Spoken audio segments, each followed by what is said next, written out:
I went for an x-ray, and a couple days later I went in, and my x-ray was shown on a computer. And in my head I was like, wow, that person has a really bad scoliosis, and it was actually me. Juliana Astley was diagnosed with scoliosis when she was 13 years old. This is a condition that causes the spine to curve abnormally, like an S or a C. Danielle Denisco also has scoliosis. And scoliosis isn't really talked about that much. I didn't know about it beforehand.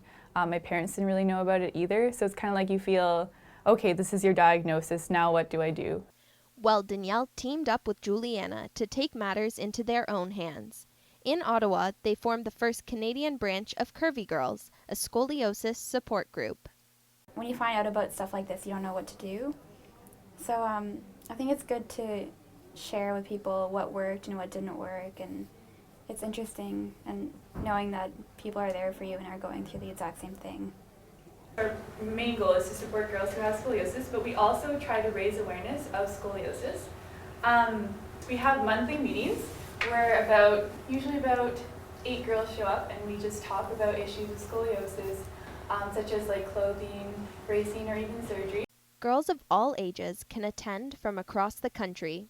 One girl even Skyped in from north of Thunder Bay. We're just going to turn up the volume.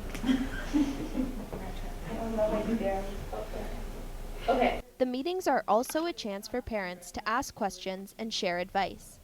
That's exactly why Trevor Peck's family drove 4 hours to be there. So we figured we'd come to this support group to meet some people and find out exactly what's going on and kind of take the bull by the horns.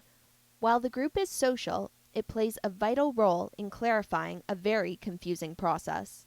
They sent us to an orthopedic surgeon because they figured it would be quicker to go through an orthopedic surgeon to get a referral to the hospital. And he dropped the ball and forgot to actually make the referral.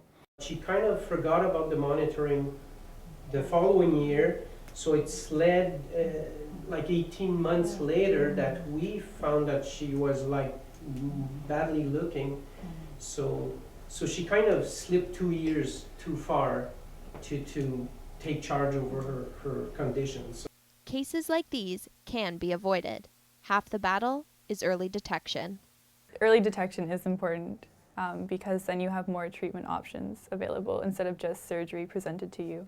So that's why we're raising so much awareness, is that if somebody can be diagnosed at an earlier age, then that's better. And we also don't have screening here in Canada. We don't have screening. I think we used to, but not We used to. anymore, In the 70s, they stopped in the 70s. It takes 2 seconds. Simple test. Yeah. Adams Ford Bend test is 2 seconds. Yeah. And it's not like a diagnosis, but at least you know, you have an idea of you should go get an x-ray done. Yeah. After the diagnosis, there are still difficult choices to be made: bracing and physiotherapy or surgery.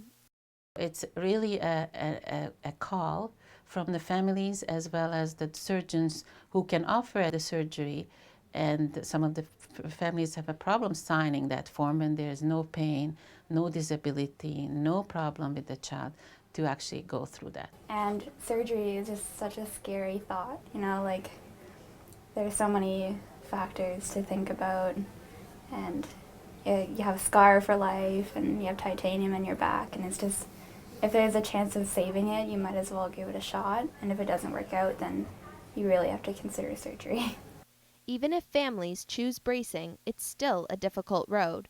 Girls have traveled as far as Spain to get a brace and wear them up to 23 hours a day. It's not cheap either. In Canada, I believe it's around $3,000 to $4,000. So if somebody is at age 12 and it's first diagnosed, and they may have to be braced for 2 or 3 years, they may go through maybe 2 braces. But it's the emotional cost that hits the hardest. I think I look at my wife and I have handled it somewhat well. We're a bit in shock. It's your daughter, so you give her the moon if you can. You have to really think about the clothes that you wear, which is kind of strange. Especially as a teenager, being a girl, you're kind of developing who you are as a person. And it can be really, it can really affect your confidence. And if you have the good friends that are there for you, then they won't use it against you. And that's kind of a way of how I found out who my real friends were. No matter what a girl goes through, Curvy Girls has her back.